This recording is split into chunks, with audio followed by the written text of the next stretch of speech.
Good afternoon, ladies and gentlemen. Thank you so much for joining me. My name's Deady. I am the original titsmacker, the original Todge in a truck. But today, I'm being a fat flump in a flat again. We've had some technical difficulties.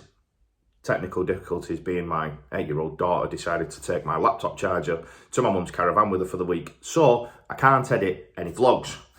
So what I'm going to do is I'm just going to talk about what I was going to talk about in this week's vlog anyway, but I'm going to do it in my flat with a hoodie on and my underpants. That's how it works. Yeah, I've no cakes on.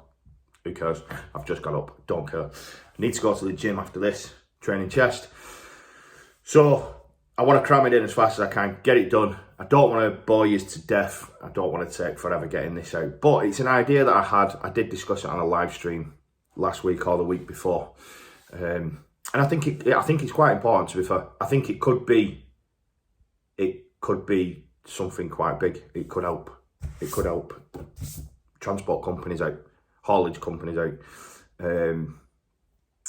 Whatever. We'll just get straight into it, shall we? So a couple of weeks ago, I was on the M6 South doing 55.9 mile an hour, and there was a thumbs up Scania catching me up. And he was doing probably 56 mile an hour. He was catching me up very slowly. Now, usually I'd ease off and let him go past and then carry on my merry way, because there's nothing annoying than just being sat at the back of someone or the side of someone for hours and hours and hours. It drives me daft. But I could see in the passenger seat a high-vis vest. The high-vis vest was moving. It's like, must be a little lad, must be a kid, loving it, loving life with his dad, you know what I mean? In his do they call it an S-Class or S-Cab or whatever? Big, massive silver Scania with a big, massive silver thumbs-up trailer. Absolutely stunning running gear, thumbs up. Absolutely gorgeous bits of kit that they've got. So I just sat there at 55.9, and I'm watching him very slowly catch me up. When he gets to the side of me, I looks across and I sees a little kid. He must have been, what? Let's just say between 5 and 10, something like that. Must have been between 5 and 10-year-old. When he got at the side of it, I looked. He had a big, massive smile on his face, bobbing down the road as you do like that.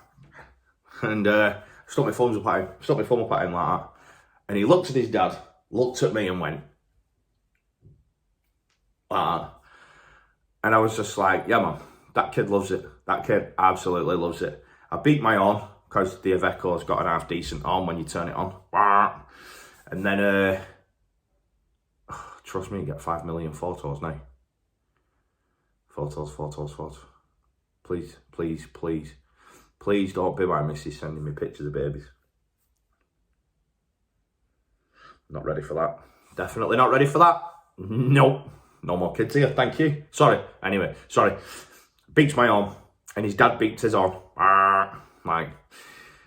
And I just thought to myself there, you know, if you've got a dad that loves the job, you're going to pass it on to your kid. That's how I got into the HGV industry. My dad took me to Livingston in his wagon and drag Scania back when I was between 5 and 10 years old. And I fell in love with the HGV industry instantly. I wasn't bothered about planners. I wasn't bothered about how many hours I was expected to do. I wasn't bothered about having to sleep in a sardine tin all week. My dad didn't do that. He wasn't a tramper, he was a night trunker, like what I do now, funnily enough. I wasn't bothered about any of that. What I was bothered about was that I was in this big, massive steel box, pulling two big, massive steel boxes. It was absolutely ginormous. I was the king of the road. I could see everything over hedges and everything. And I was with my dad.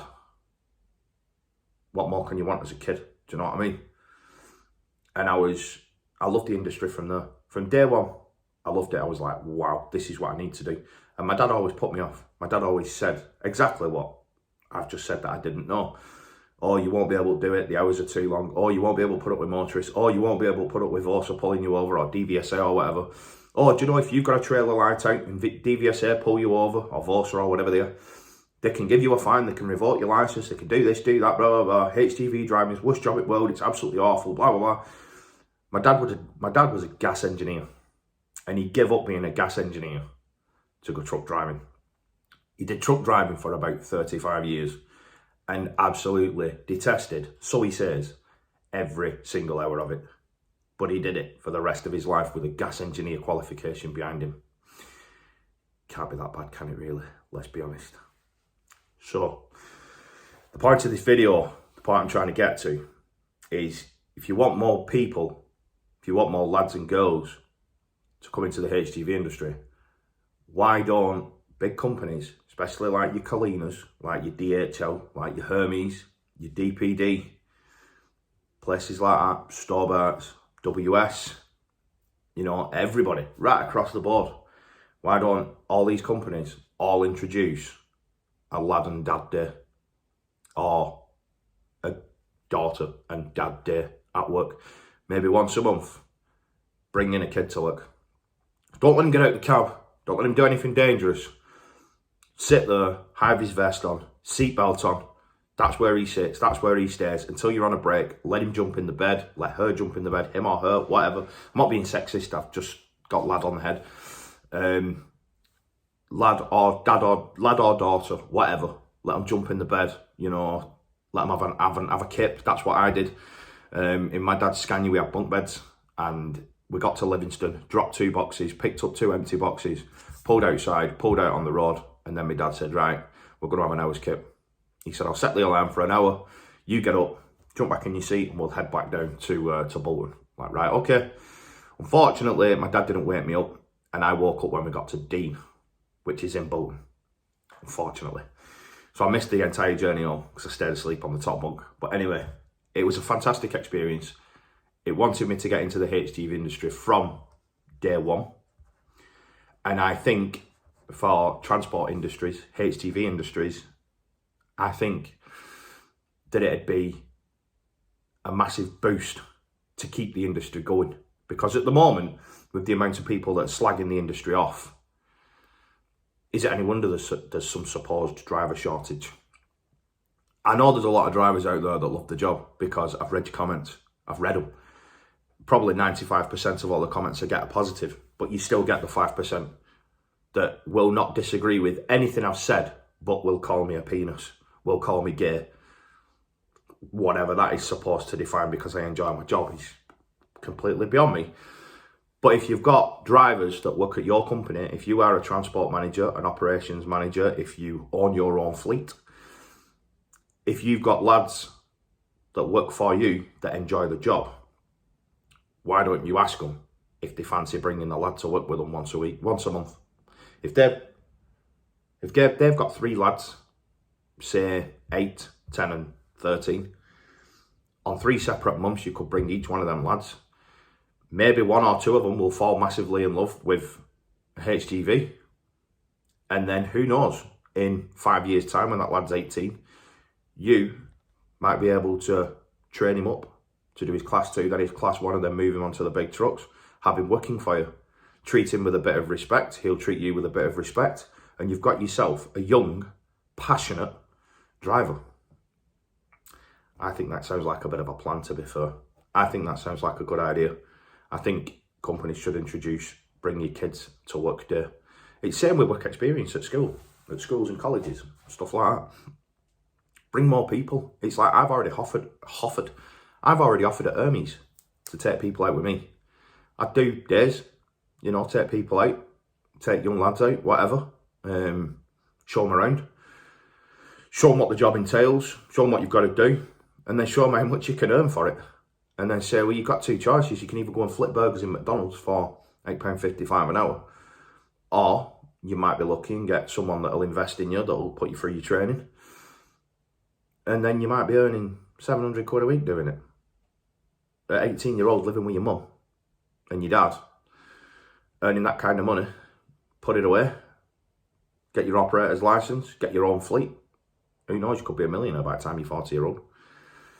Yeah, that is the far end of the scale. That might be a little bit, you know, crazy to say, but this is the kind of things that happen. This happens. This needs to happen. If you want this shortage to bugger off, you don't need to put. It's not about the wages. Because if you say to some 21-year-old kid, right, listen, I'm a manager at DHL, and at the moment we was giving our drivers £11 an hour, but I've just put the wages up to £15 an hour. Do you want a job?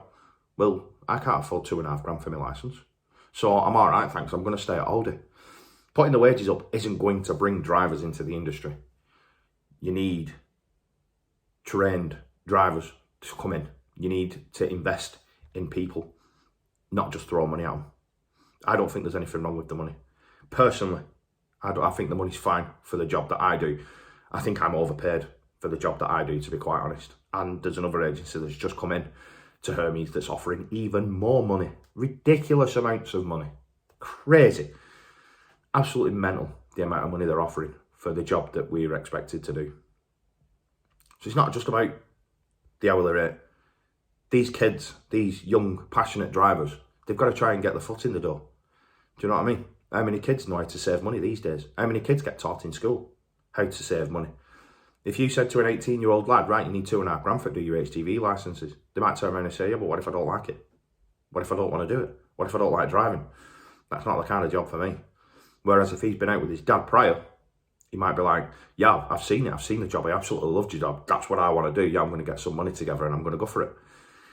It's just an idea. I'm waffling. So I'm going to go. This has been a short vlog, but it's been a short video. But I've no camera gear and I can't edit a vlog. So unfortunately, this is what we've got to put up with. But I was going to talk about this in this week's vlog anyway. So I thought I'd just put it out there to hopefully, some transport managers see this, or some fleet owners see this, or some bigger companies get shown this video and it might twig something. Hey, you know what? Yeah, maybe just send our top driver out with a lad and see how it goes. And if that lad's like, damn right, I want to do this as a job, yeah, then you might be onto a winner.